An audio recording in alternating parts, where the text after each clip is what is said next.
বাবুরে, বাংলাদেশ বনাম আফগানিস্তান তৃতীয় ম্যাচ অনুষ্ঠিত হবে আজ বিকাল 4টায়।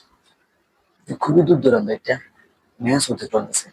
আমরা চাবো আমরা যে শীর্ষস্থান ধরে আমরা সিরিজ জয় করবো, আফগানিস্তান যদি তাদের শীর্ষস্থান জয় করে তারা তৃতীয় স্থান অধিকার করবে।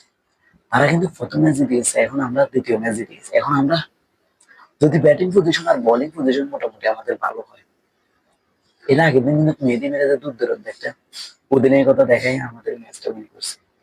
কিন্তু এখন যদি লর্ড বাবা হয়ে যায় তাহলে শেষ আমাদের সিরিজ ছাড়া। কিন্তু এর আগে অস্ট্রেলিয়া প্রথম ম্যাচ জিতে পাকিস্তানের প্যাকেট করে দিচ্ছে, দ্বিতীয় ম্যাচে পাকিস্তানে অস্ট্রেলিয়ার প্যাকেট, আবার তৃতীয় ম্যাচ আগামীকালকে পাকিস্তানের সোজা ফেটকা ম্যাচের দলের প্যাকেট করে দিচ্ছে। 140 রানে টার্গেট দিয়ে অস্ট্রেলিয়া যে হারে গেছে দ্বিতীয় ম্যাচে, পাকিস্তানের তৃতীয় ম্যাচে পাকিস্তানে 140 রানে 33 ওভার খায় ম্যাচ